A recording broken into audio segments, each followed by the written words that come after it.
And it says we're live. Yeah, lies.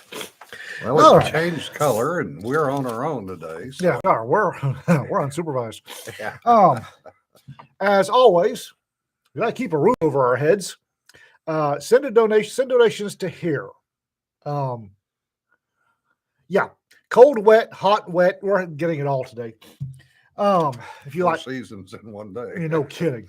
4 seasons in the afternoon. Yeah.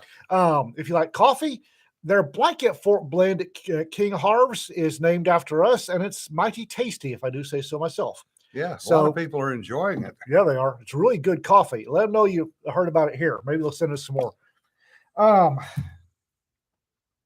Yeah. And- Okay. Today, it's Tuesday. Today's book day. Yeah. And I have been left 3x5 cards with instructions on what to say because Jonna is going to be in Europe for 3 weeks. She am flapping her wings right now. Yep. Let's see here. We're still doing phrasing, probably. Okay. To promote Tuesday, Space Marines #1 is out Friday. You should order it. Moggies in Space is accepting stories. We need some more stories for the cats, Moggies in Space, Cats in Space anthology. Cedar. RK. What? They Oh. have Oh, okay. cat stories. Africa Files came out Friday. We're having issues. I'm not going to get into quite yet, but the Dead Tree copy is the only one coming out right now because we're having some issues getting the digital copy out because of things. So if you've been yelling about the updated Africa Files, go ahead and get that book for me, please. It's always somewhat amusing when people beat on you for 10 years about publishing, and then when you finally publish, you sell 2 books the first 2 days. Well, Okay. nobody knew it was out. It was all over Facebook. I never saw it. I never saw it until I went and hunted you up. Facebook hates my guts. Yeah. And here's one. The Dragon Awards are coming out. Yes. Nominations are open. Our very own Cedar Sanderson should be nominated for a cover.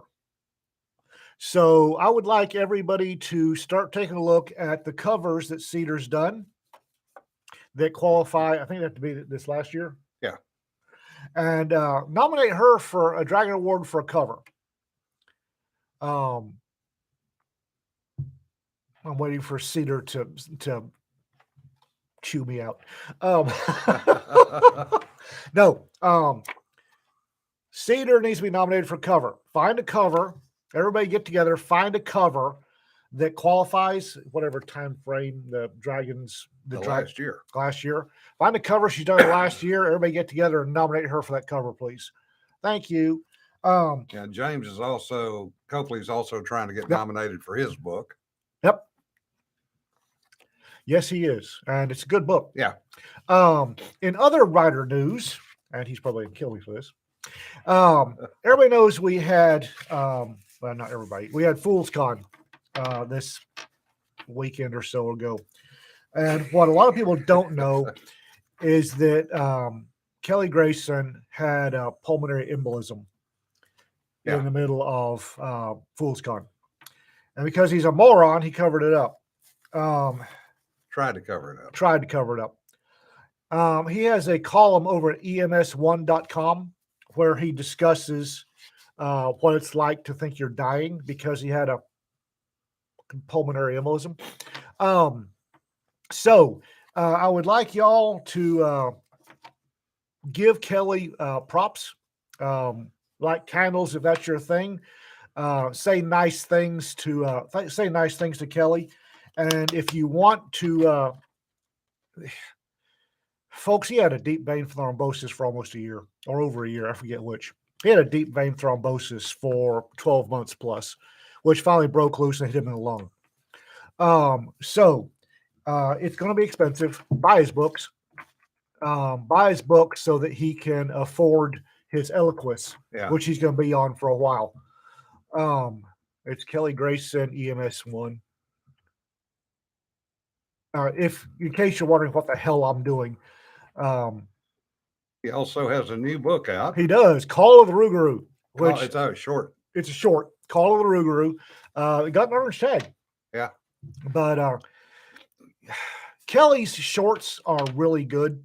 Short Yeah. stories. Kelly's short stories, phrasing, are really good. So Shorts, not so much.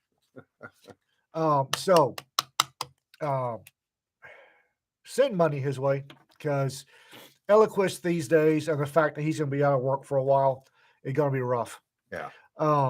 And nice thoughts, if nothing else, because they had a bloody pulmonary embolism. And consider the size of the deep vein thrombosis they found. Yeah. His embolism is probably fairly large too. And if you see him at cons, go by and shake his hand. Kelly's good, folks. Yeah, we've known Kelly way too many years. We've known Kelly for over a decade. Yeah. 2 decades. We've known Kelly for a long time. Kelly's good people. He's a moron, but he's a very smart moron. I say he's a moron because yeah, he thought he was dying at Fool's Con and had me go get him a lunch plate. Yeah, I don't know about his shorts, but his kilts turn heads. Yeah. Yes, they do. Yeah. And if you hand him a shiner and get him wound up, he tells stories that his stories are fantastic. Just don't ask about the broke dick. Just don't. Or any number of other things that you shouldn't ask him about, but are funny anyway. Yeah. So say nice things to Kelly. Cedar, we're not stubborn. Not in the slightest. No, at all. Yeah, I was thinking Kelly would probably be on here. He's having a angiogram done to see how big the clot is. Probably having it done right now. So he's probably going to be out for a while. Yeah. Yeah. EMS war stories are not for the faint of heart. No, the ostrich incident is. Ostrich incident is. Yeah. He's also got his. He's got the first in a trilogy, Kindred. Yeah.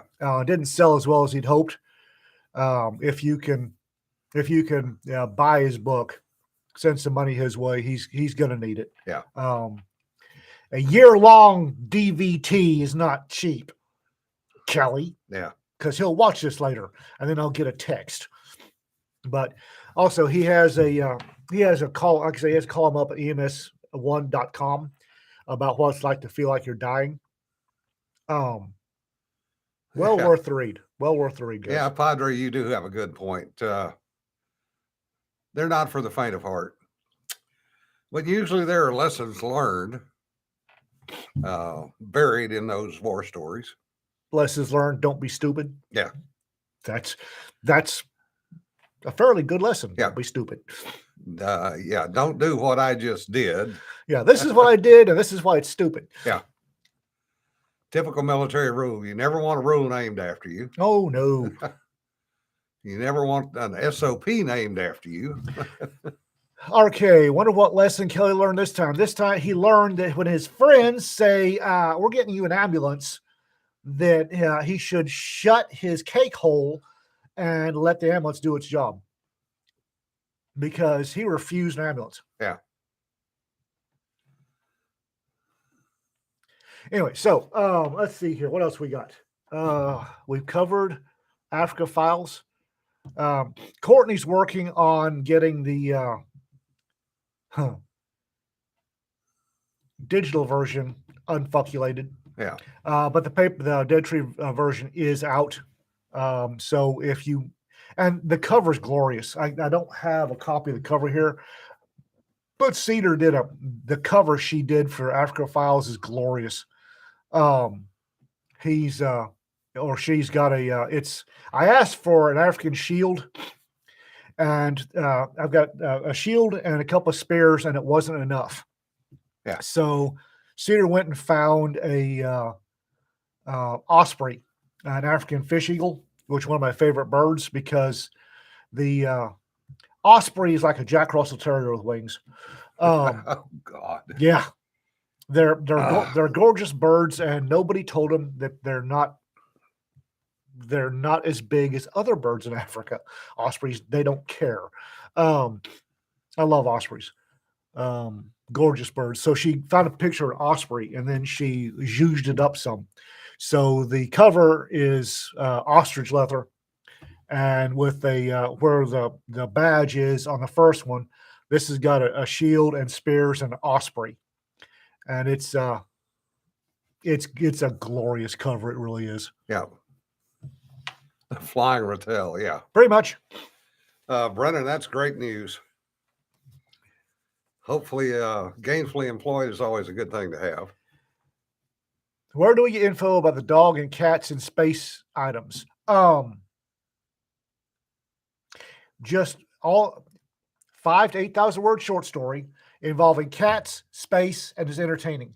Send it to Rack Press, and I it's open. I don't know when it closes because the person that keeps us on track is heading for Italy. Probably the end of the month. I don't know.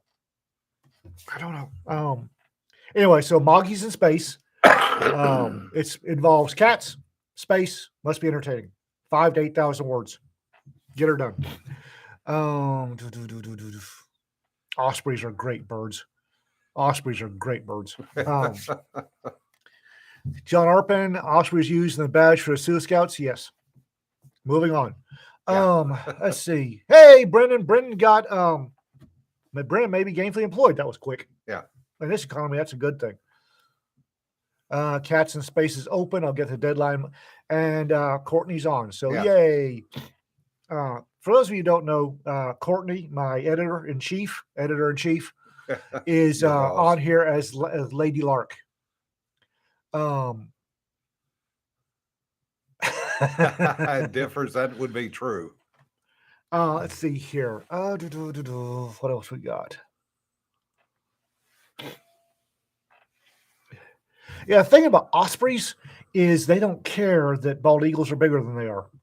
They're like Jack Russell Terriers, the wings. I just wonder how many people have actually seen bald eagles up close enough to see how big their They're bloody huge. claws really are. Yeah, they're bloody huge. And ospreys don't care. Yeah. It's like Leroy Jenkins with wings. Yeah. I just remember sitting on the balcony smoking a cigarette up in Kodiak and bald eagle landing on the railing of the balcony, and his claws fit over the 2x4. Oh, yeah. Now, I mean, that wide. Look. Ospreys also called fish eagle.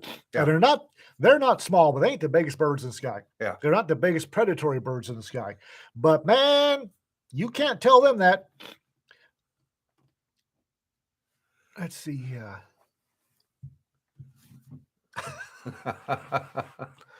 Okay, let's see here. What else we got? Books. Well, Twisted Tropes went over 200 copies sold, and Woohoo! I think around 10,000 page reads. But that, Paid wages. yes, those things. So we're sneaking on up there. We're still in the top 50, so thank you for that. And as usual, we're getting the 1 and 2 stars with no friggin' comments.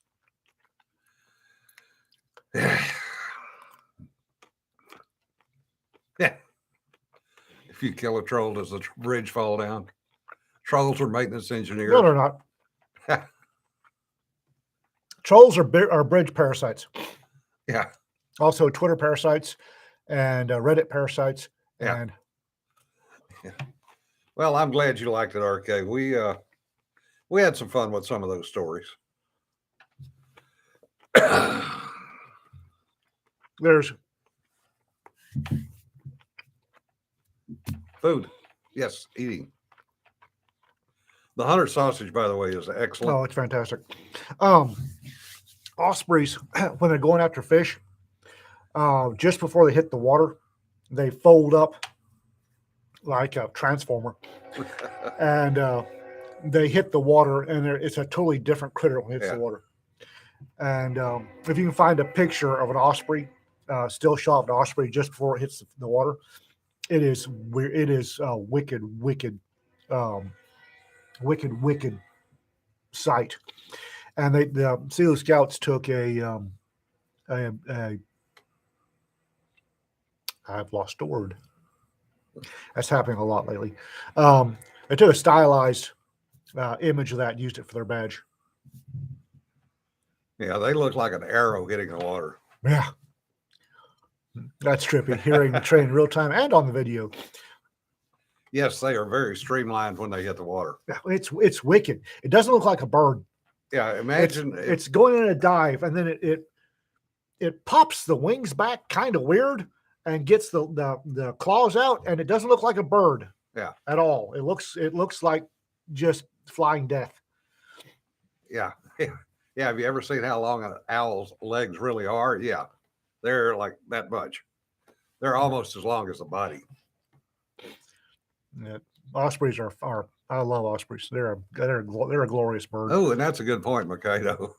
Don't scare them off the nest. They will dump all over you. Yes. They're not the only thing that has a dump response. Hang on a sec, because I've got the picture of a diving osprey. I gotta find one. Yeah, imagine basically a hawk. If you've ever seen a picture of a hawk in a dive. Yeah, like a tube of toothpaste. Oh, that's an image I do not need in my head when I go to brush my teeth in the morning. Thank you very much, Mikado. Well, just never mind. Yeah.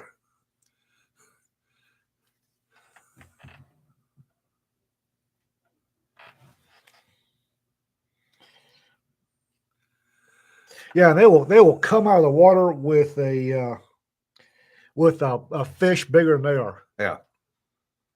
Kind of like that video of that eagle that got that fish that was so big he couldn't fly, so he's flapping across, paddling across.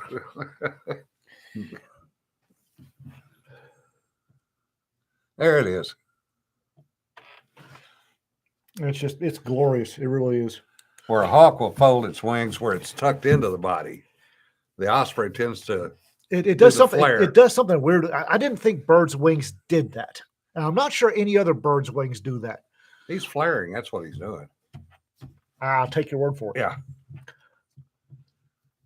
Yeah, they're just I love it. So Cedar took a picture of an osprey or an image of an osprey and worked it into the cover, and it's beautiful. It really is. You're wondering why I'm flinching around. I got folded in the spindle this morning, so my back's killing me. Yeah, a lot of things are down in the Everglades. Some things you see, some things you don't. There's stuff in Everglades that science doesn't have a name for yet. Yeah. I don't want to walk into a scuzzy bar and see an osprey bellied up at the bar. No. Yeah, chiropractor. I don't know if it's dive brakes. That's basically what it is. He's flaring the brakes out. It's like, wow. It's just watching them do it in real time it's because you just got this streak coming down. And then foop. And then it comes out of the water with a fish bigger than it is, and there it goes. It's like, wow. Yeah. And they'll do the same thing. They'll do a dive and do that weird fish flare on a dive, and they'll smack a bigger predatory bird, a bigger raptor, in the head or in the back like that, and you get hit a couple of times like that from an osprey that's half your size, and you'll bugger off to buffalo. Yeah.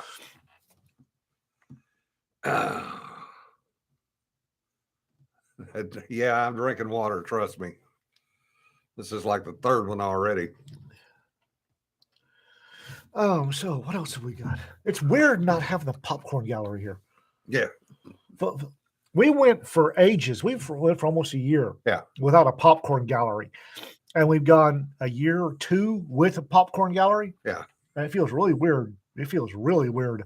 Yeah. Not having random comments floating up out of the back. Yeah, David, that's a good point. Otter, duck, beaver. In other words, a platypus. Otter Duck Beaver. Yeah. Somebody's going to get a visit from the ethics committee and their funding pulled. Huh? Otter Duck Beaver. Oh, Somebody's going to get a visit from the ethics yeah. committee. Yeah, we not only are we short Jonna, we're short Courtney, who will be gone longer than Jonna will. Yeah. Which I don't think that's quite fair. Yeah. Alan, the plastic owls don't work with the grackles down here. They've gotten used to them. Yeah. They've They'll gotten used land to on 'em. them. Yeah. They'll land on them, crap on them, and fly away. Yeah. It's like, that's an educational or a editorial comment right there. Yes, Courtney, we miss you for various reasons and various We do miss versions of miss. We do miss you, but you're having a good time. Also, Courtney is busy. She's the one spearheading, unfuculating Yeah. some of my previous works. Oh my, yeah. God's having a bad day at the bench when the platypus come out. Yeah, you hung over. That's what happens when. Yeah. And the thing about it is Iowa Park is a fucking bird sanctuary. Yeah. And grackles are birds. So if you haul up, start popping grackles around here, it's verboten. That's why we just don't tell. Yeah. Oh, look. it Airsoft died. makes an interesting sound when it hits one. Allegedly, Super Colibris out of a BL-22, so I hear, as a creative articulation, will pinwheel a grackle quite nicely. Is that like? All right, Richard. We'll see you at LibertyCon. You know where to find us in the bar. In the bar, or just head for wherever. I speaking. still miss my ex, but my aim is improving. Oh, Ouch. Ouch. Kelly was scheduled for LibertyCon, but he might not be able to make it due to this. So, fingers crossed that he can still make LibertyCon. Yeah, because he's on a few panels. Yes, he is. Pop Rocks should take care of that. You exploding? There's exploding pellets? What? Yeah. There's exploding pellets? Pop rocks will make them explode. Institutional Animal Care and Use Committee. IUAC, whatever. Ethics Committee only meets once a year and is easily snowed. Okay. Yeah, Brennan, it'd be good to see you too. Stubborn male being stubborn male results. Yes. Face palming. Yeah, of course. Rita's done that a time or two. I think every woman that knows any of us has done that at least once or twice. Any married woman married to a male of the species. Yeah. Because nerp. We can be stupid. Yeah. Antacids to seagulls also works, Larry. Kelly Grayson, love you, man, but please, please, please stop drinking the stupid Kool-Aid. Yes. Yes. Yeah, Ravens. Pellets with tannerite explosive in the hollow point? Really? Really? That could be interesting. How would you get the pellet up to the proper speed? Because you've got to have a minimum speed in order for tannerite to go off. Well, depending on what size the hollow point is, that could be doable. Yeah, but you've got to get the pellet up to a certain minimum speed. Yeah. Huh. Might have to look that one up. Yeah, Sean, congratulations on that. The first one is always fun. It's not the friction, it's kinetic energy. You have to impart a certain amount of kinetic energy to the oxidized aluminum powder, which is all tannerite is oxidized aluminum powder. Yeah. Basically. Some other stuff, but basically it's oxidized aluminum powder. Yeah. I wonder if are those 22 or 177? Probably 32. Pellets? Well, depending on what you load. Well, if it's a 22 caliber pellet or a 177 caliber pellet, I could probably pull 17 HM2, pull a bullet and replace it with a with exploding pellet. That would definitely get the velocity needed. Although that lightweight, it may not stabilize real well. Yeah. I don't think it would. 22s, oh, even better. Now, at time 22, he's trying to find a link. Yeah. Yeah, the idiot on YouTube that shot the Tannerite from close range found out He's a moron. why we don't do that. That God bless Darwin and his law. Yeah. Within an inch of taking his eye. Yeah. Stupidity should hurt. Yeah. And then he should wear a sign over his eye patch saying, "Oh, it's stupid." Yeah. And that way the children can learn. Don't be stupid. And one guy lost a leg to Tannerite because he packed his lawnmower full of it and Yeah. shot the lawnmower, and the lawnmower blade came out. Yeah. Because they do. Yeah. Oh, yeah. Like David said. David's right. Yeah. Yep. Makes a corrupted laptop fall to pieces. I might have shot a few hard drives over the years. I was telling somebody, the person that told me about the lawnmower, who actually sent me the video of the lawnmower incident. Thank you. I didn't need that. Tell them how we usually, when we go to a big shoot up north, Rita usually makes a splody, and she makes it out of paper mache and balsa dowels. Yeah. And we stuff it full of Tannerite, and then I calculate and double check minimum safe distance and add 10%. Yeah. We've blown up quite a few splodies. We've never had an issue. Yeah, Alan, that might work. Filling the skirt with Tannerite, make it stabilize. Yeah, but again, out of an air gun, I don't know you got the velocity required to initiate detonation. Yeah, it depends on what kind of pellets you're packing. Maybe a PCP. Yeah. If you pre-charged pump or pre-charged pneumatic might be able, but I need to get some of them, take them apart. Yeah.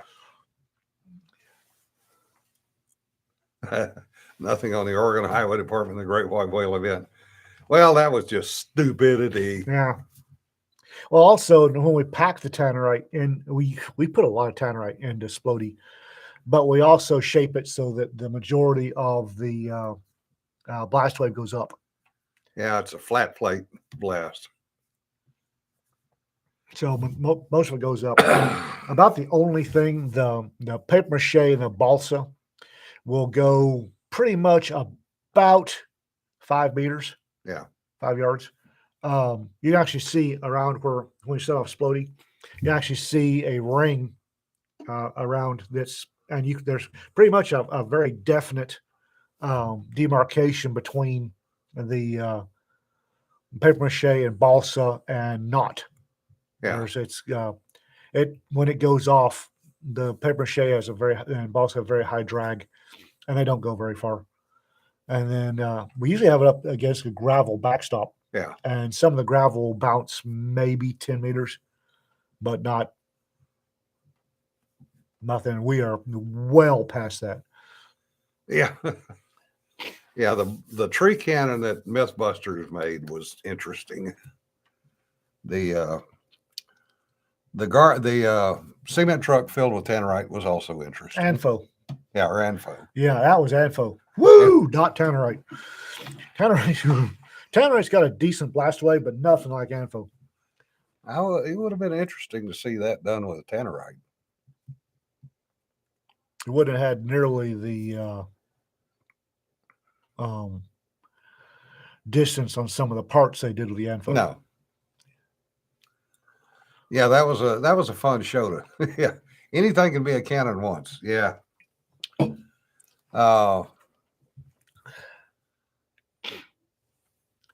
No, they're not as robust. Tree cannons were basically made to work once. Maybe twice. Yeah, maybe twice if you were lucky.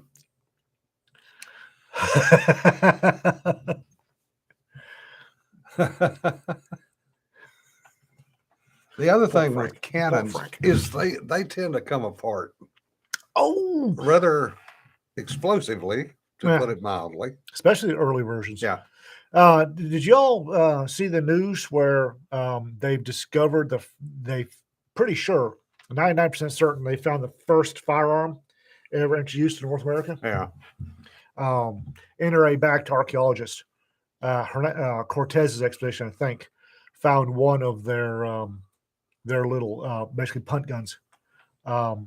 Actually, right where the locals said they Yeah. said this was where Cortez camped. Everybody's for decades been going, sure, whatever. So she hit it and found, hey, there's a cannon here. Yeah. It cannon-ish, which earliest first firearm in the Americas, which is to me was fairly spectacular. Yeah, Larry, that's a good point. There are some questions regarding the amount of explosives used in the Ohio train incident a couple of weeks ago. Yes. Yes, the cannon strapped to the Hilux is glorious. Yeah. Yeah, fire it once and It's a Hilux. Yeah. Fire it once, bolt the parts back on, drive away. Yeah.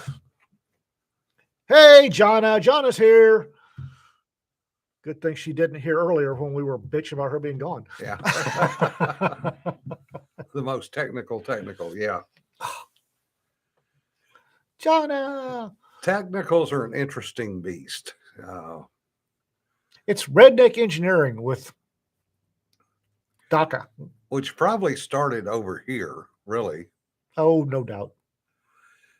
When you go back and look at some of the things that were done in World War II with the gun trucks, quote unquote, and the half tracks, quote unquote, and the Americans during the Bush War, that they were outmatched and outgunned, so they started improvising because that's what Americans do. Yeah, and the ones done in Korea, especially by some of the tankers, which was interesting, where they put four 50 cals in the back of a Dodge Power Wagon and went romping and stomping various places, which then became gun trucks in Vietnam.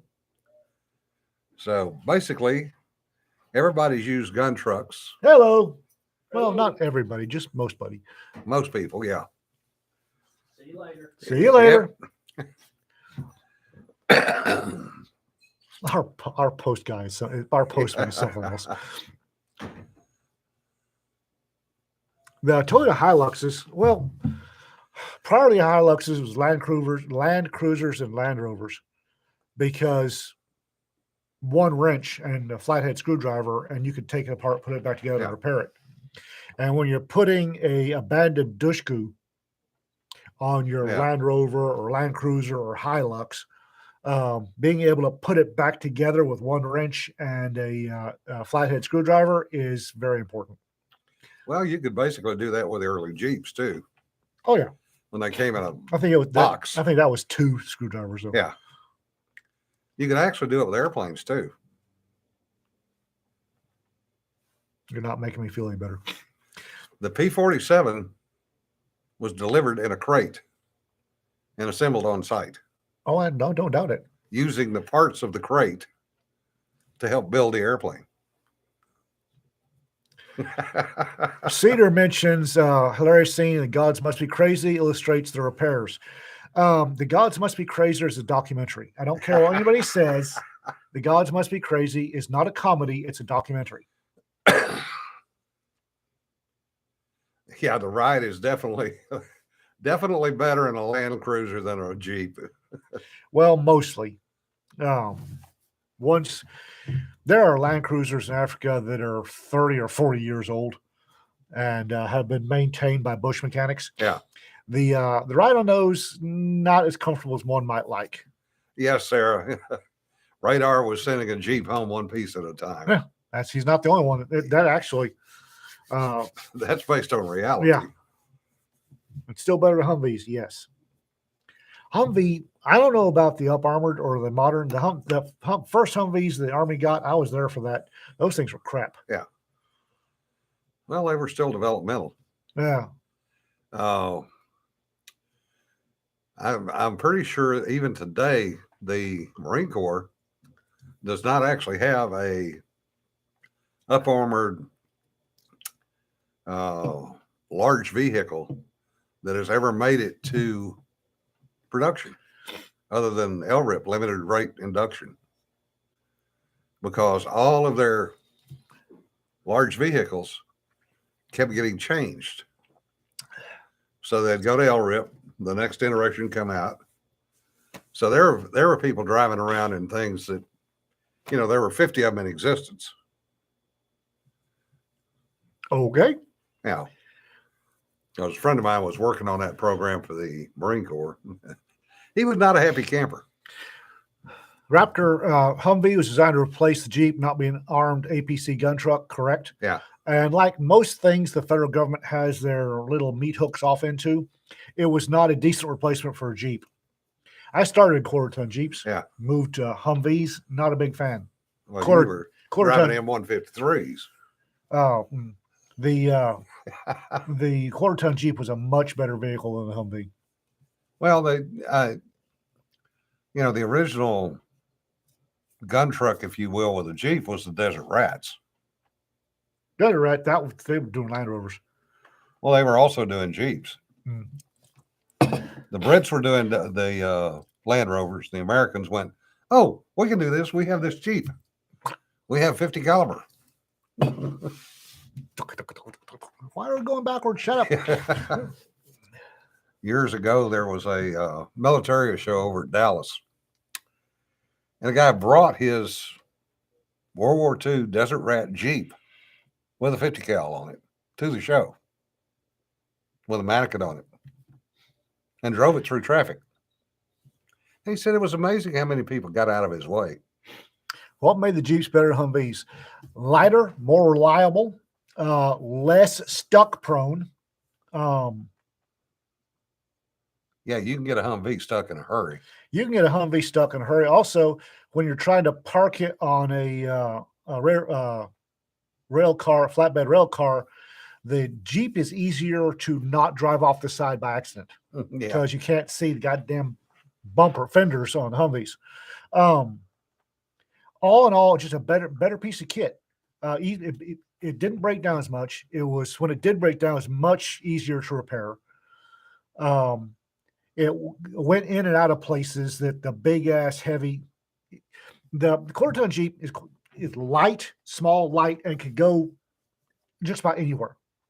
If you had the stones and you had the two curved bars that went through the rings on the front tires, Jeep, your front tires have rings. They're supposed to take two curved bars, and then you put a loop on a steel cable around the top, one of the bars, around a handy tree, around another bar, put it in low, and as it turns, it winches you out of whatever problem you're in. Which, when that was first demonstrated, I sat there gobsmacked for 10 minutes. And then when it broke down, it was easy to repair. The Dash 10 manual on a quarter ton Jeep had all the stuff you could repair. The Dash 10 manual on the Humvee said, if it breaks, send it to Cantonment, to the maintenance shop. And when you're out there in the boonies, you're 20 miles away from you. Sometimes you don't have time to call a tow truck. You need the damn thing to move. Yeah. It was a simpler piece of kit, simpler made. I mean, it didn't break down as much. The engine was simpler, didn't break down as much. And when it did break down, it was easy to repair. Yeah. I'm laughing at Larry. Borrowed a Humvee from the Marine Corps at Pax River and got it stuck on the golf course at 2 a.m. Yep. Gee, Larry, I don't know anybody that would do something like that. Yep. Yeah, the Humvees are heavy footprint, so they get stuck easy. They get high centered easy, which is amazing. You high center a quarter ton Jeep, you call 2 Marines or 2 infantry. You say, Push. "Ugh, grab, lift," and Of course, there was the famous Bill Mauldin cartoon in World War II of the the sergeant the shooting sergeant shooting his shooting Jeep. Jeep. And you could put a hell of a lot more quarter ton Jeeps on a Chinook than you can Humvees. Yeah. Hey, Ben, welcome. Army assets rescuing Air Force ground assets. That's just funny. Yeah. Oh, you worked on the turkeys. I have heard of a somebody high centering one at Fort Bliss, and his brother-in-law told me about the whole thing. It's funny as hell. I've done it. Yeah, you can high center Humvee very easily, and then it's why do we have a military vehicle that we can high center if you look at it cross-eyed? Yeah. I don't like Humvees. I like Jeeps. Yeah, Larry, were you there civilian or military?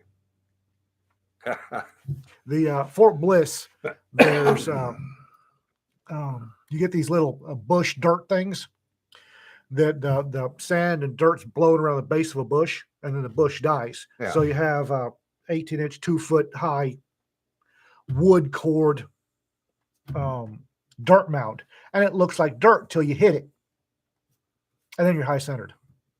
Oh, okay, Larry. I was in 70 to 92. So we probably crossed paths. I was in and out of Pax River a few times. It's 2 degrees Jim Curtis. You've crossed paths with him. You just don't know it yet.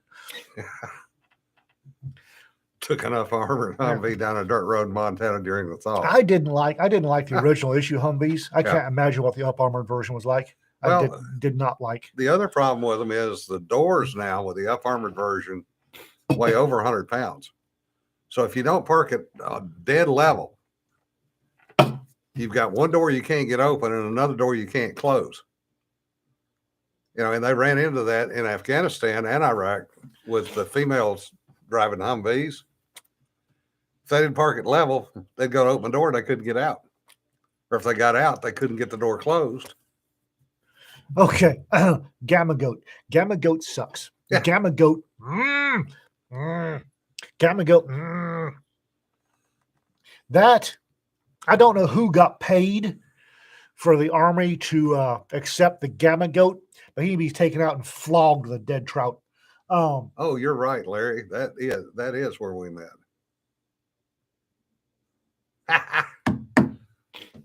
Yeah. Gamma Goat. Allegedly amphibious. Allegedly. It's got a center-mounted engine, which means that anytime you fire up the engine, you sit in the behind the wheel. You have to wear hearing protection. It had this one-axis hinge in the middle. I only drove it a couple of times. I hate that piece of shit. I think it was it only flexed in this orientation. Did not. One orientation it would flex, and the other orientation it would not flex. It was when you drove the wheels and the propellers turned at the same time. I hate them, and you hit water. Glub glub. I'm a sub. Yeah. Which the propellers probably worked fine, but there was nobody left to drive it because you were drowned. Gamma Goats crap. Yeah. Oh Jesus! Like I said, there are more hearing loss in the Army because of Gamma Goats, because the engine was right behind the driving compartment, and it open. Well, Rick, they supposedly had flotation. They did when they came out of the factory. However, apparently the flotation they used was to rats. Yeah. So if and prairie dogs and every other rodent that inhabits anywhere near a motor pool. So that foam flotation, if you were on rat patrol, the foam flotation got gnawed away. And when your foam flotation gets, or so I've heard, I might be wrong, gets gnawed away, you sink. Yeah.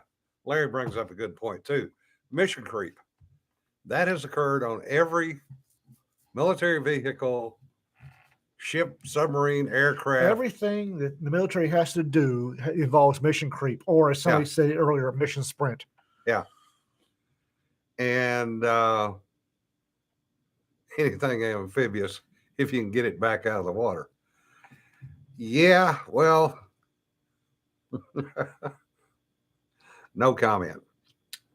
And the classic examples, Gamma goat. That's 6-wheel abomination. 6 wheels plus 2 propellers. Trying to find a picture of the props. Yeah, What am I kidding? It ain't in here because nobody gives a shit. yeah. Close air support for a KA6D. Yeah.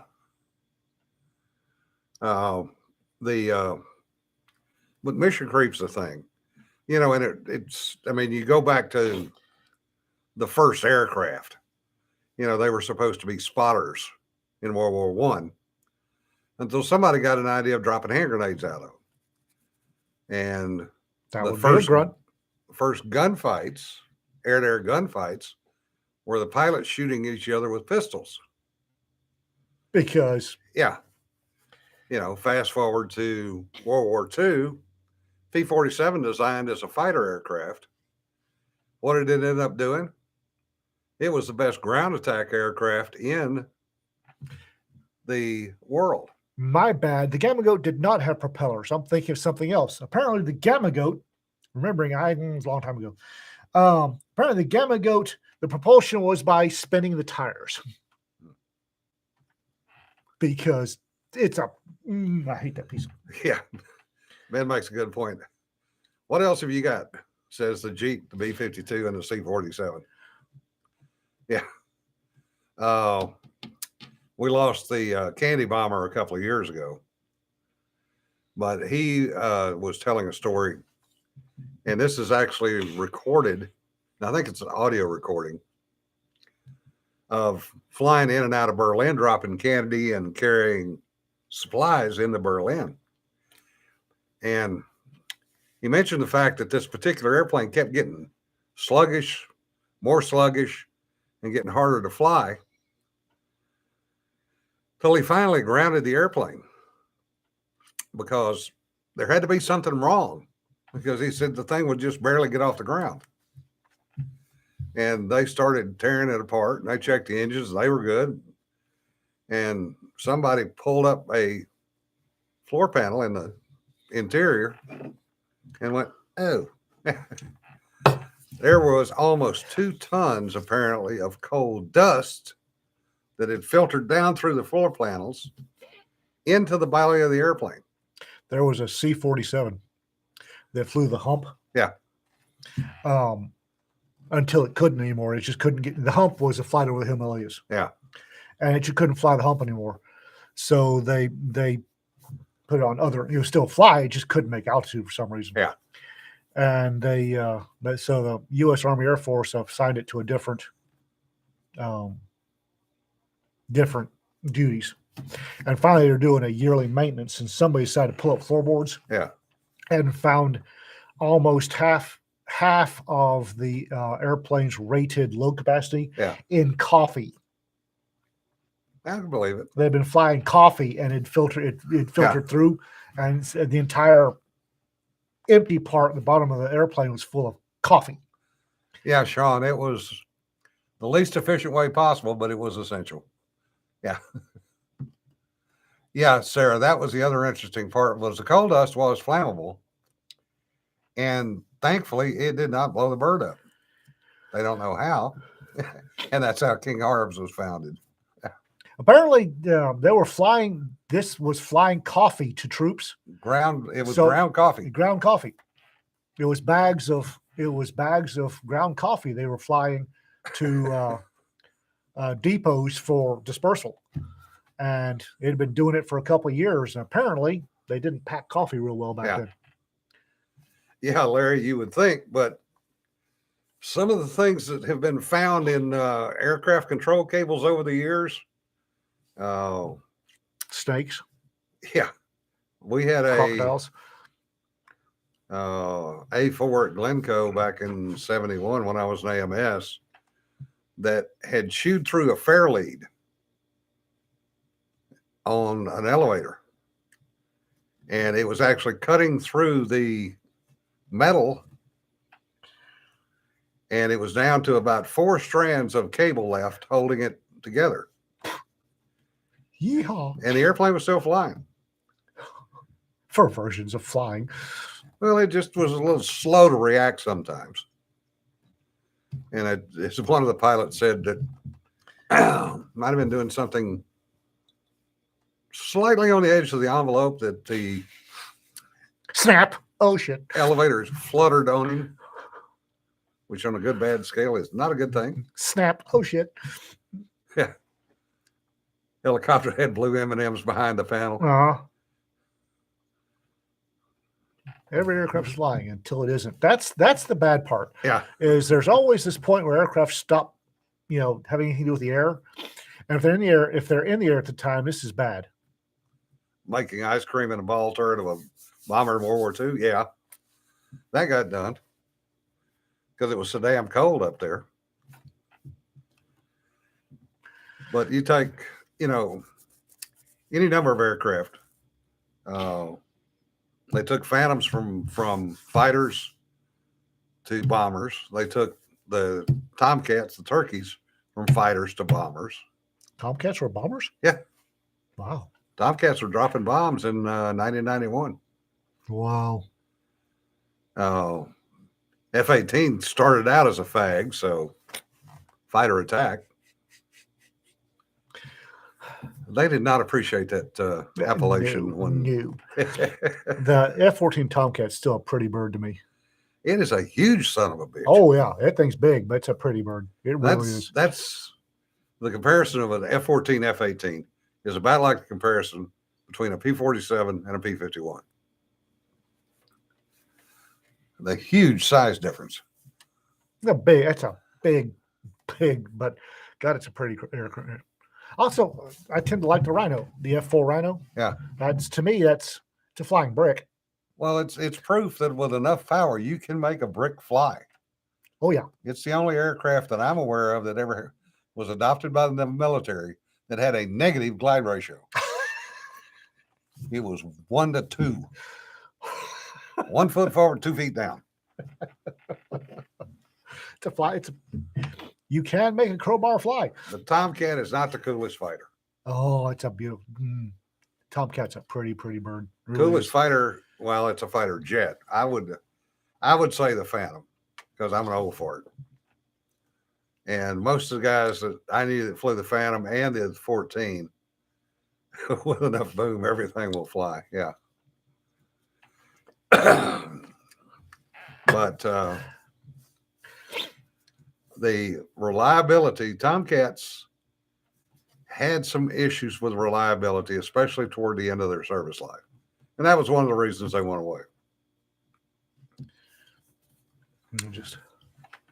Yeah, the Phantom, the biggest drawback with the Phantom is it didn't have a gun. Probably the best pure fighter that we ever had in the military, Navy-wise, was the F-8. And even that was repurposed. It started out as the last gunfighter, which it was. And it got turned into a photo recon bird because it was fast. Now, if you want to get into some really pretty birds that are kind of esoteric, the Super Tweet Dragonfly, Yeah. A37, I think. Super Tweet is an esoteric, pretty little bird. Not as pretty as F-14, but the Super Tweet was a pretty little bird. Really was. Yeah, the A7 actually came after the F8, Larry. But yeah, the F8 was a man eater. I watched people go down an intake on them, and they didn't climb out of it like they did that kid with the A6. I think we got robbed. The A37 was a attack. It just didn't have enough power. They could have upgraded. They were supposed to upgrade the engines on the. It was a Super Tweet. friggin' Tweety bird trainer. I mean, they tried that with a T-38. They made an F5 out of it. How many countries are flying F5s? 0. I think we're the only people actually flying F5s, and that's in aggressor squadrons. Still a pretty little bird. Yeah, Harrier. The Harrier is an interesting bird. Now the OV10X or the OV10 series, not pretty, but man, that's a effective little truck. Yeah. Yeah, a friend of mine loved flying them. He flew them in Val 4 in Vietnam and was in the process of trying to buy one when he died. Really? Yeah. Because there are a couple out there for sale. Oh yeah. Not a pretty bird, the OV10 Bronco. Not pretty at all, but man, it is a flying truck. Yeah. It's a flying SUV. It ain't pretty. It does a lot of things rather well. It's the only bird I know of that can load up its maintenance crew and fly to a new base. Yeah. Because you can stick 3 or 4 people in the back. Yeah. Or a stretcher, or you've got guns on it. It hangs around and Carried missiles. You stick guns on it. It hangs around. It loiters for as long as you want it to, pretty much. And you've got a cargo bay in the back. You can put paratroop. You can put airborne in there. You can put your entire maintenance team in there. 4 guys. That's what fit in the back. 4 people. Or 3. 3 in equipment. Or 3 with chutes. Yeah. I'm here to tell you, jumping out of a OV10 is interesting because you're sitting in there, you're stacked like Tic Tacs. You've got, you and then your buddy and then his buddy. And then the last guy's got his legs hanging out the hatch. And when it's time to drop, the pilot goes up and you just slide out. It's a wicked way to and you can't static line. You cannot static line out of OV10. Yeah, the Phantom is still in use with the Japanese forces. They are retiring the last squadron, which is down in Misawa or in Naha. But that was the premier set of orders for a Japanese pilot, was to go fly the Phantom. Really? Yeah, old bird. But if they flew the Rhino, that was always the patch they wore on their shoulder. Regardless, they were flying a brand new J2 Phantom.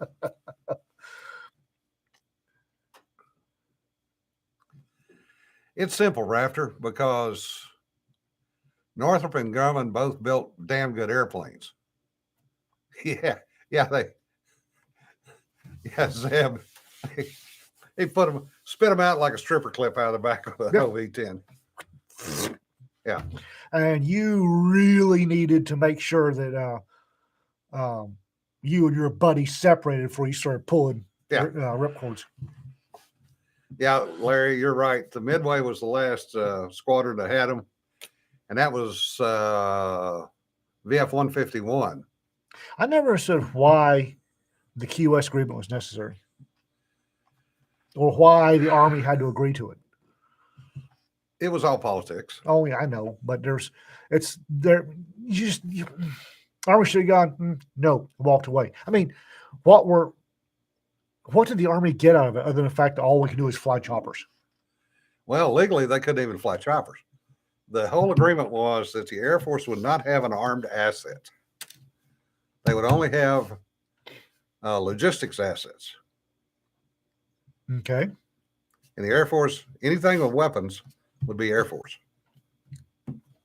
Yeah. It's just stupid. And I don't understand why it was necessary or why the Army had to agree to it. Yeah. What happened with no? We don't like this idea. No. I mean, what was the Air Force going to do? Not show up for the party? Yeah. Well, we want to have we want to have all fixed wing. No. Moving on. Yeah, Victor, there are an A-37 and OV-10 flying out of Dallas. And I'm trying to remember which field they fly out of. They may be flying out of Addison. Because the guys flying Special K, they're not out of that group. And I'm drawing a blank on their name. Honestly, I'm not exactly sure why the Army turned loose of the Army Air Corps. If the Navy can have a Marine Corps, the Army should have an Air Corps. That's my looking at it. Yeah, Rick, I could see the Air Force trying to run SSBNs. Oh, you want to launch something? Well, you have to You have to service and get approval from Washington. Oh no, they're at lunch, so you'll have to call back in an hour. What? I missed something. Huh? I missed something. Yeah, I'm just Oh. responding to Rick.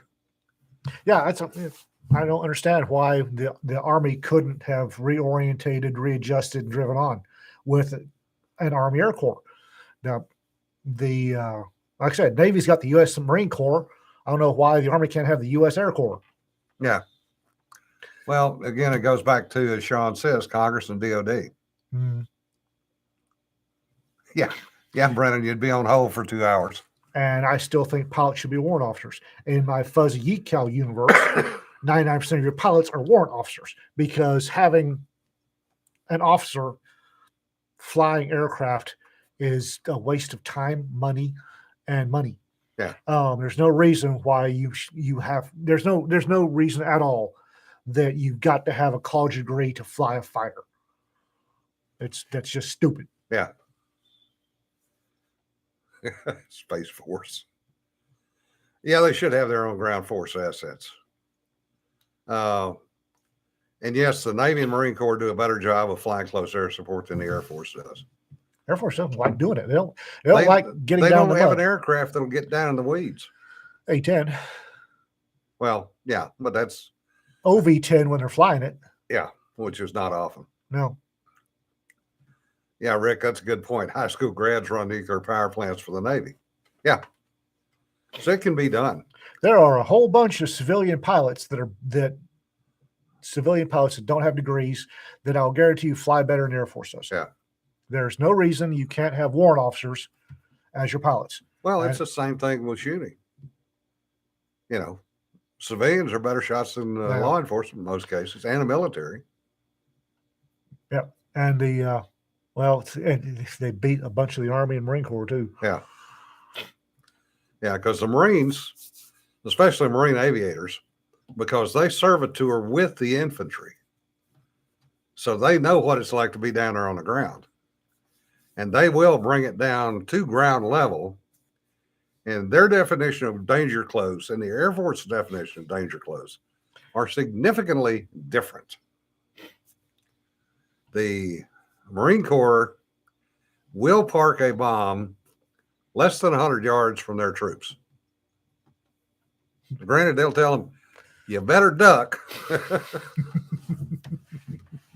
But again, I don't understand why we don't. And that might be part of the fuzzy yeet cow universe. Yeah. I might kill off the Air Force and just make it so we've got Terran Navy, which is also Space Force, with the Terran Marine Corps, the fuzzy yeet cows.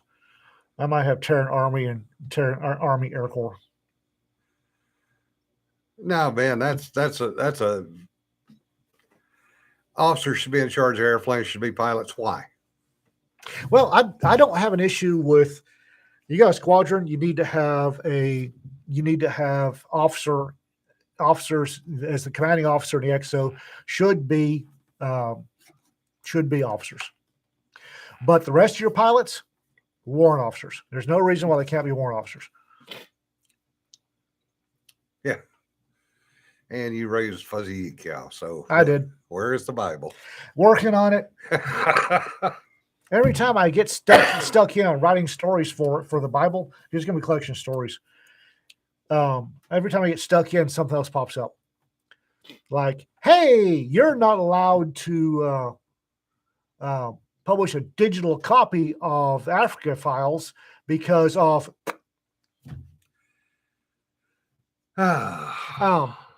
if y'all are curious about Lady Lark is handling, she's spearheading the whole Africa Files thing. Ben, everybody goes through the same training, whether they're officer or enlisted. The Navy proved successfully many, many years ago that enlisted pilots can fly just as well as the officers. I mean, hell, I worked for E9. It was enlisted pilot World War II. Warrant officers. Yeah. And on that note, folks, we've wasted another hour of your time today. Real quick, John, I probably I may need to talk to your IP lawyer. It's going to depend on how reasonable he is, because I'm a broke author, but IP, I may need a lawyer. I'll talk to you next time I see you. I appreciate it, buddy. All right. Y'all have fun. Remember, don't sweat the petty stuff. Don't pet the sweaty stuff. Be safe, guys. And be safe. Yeah. Have fun. Talk to you later.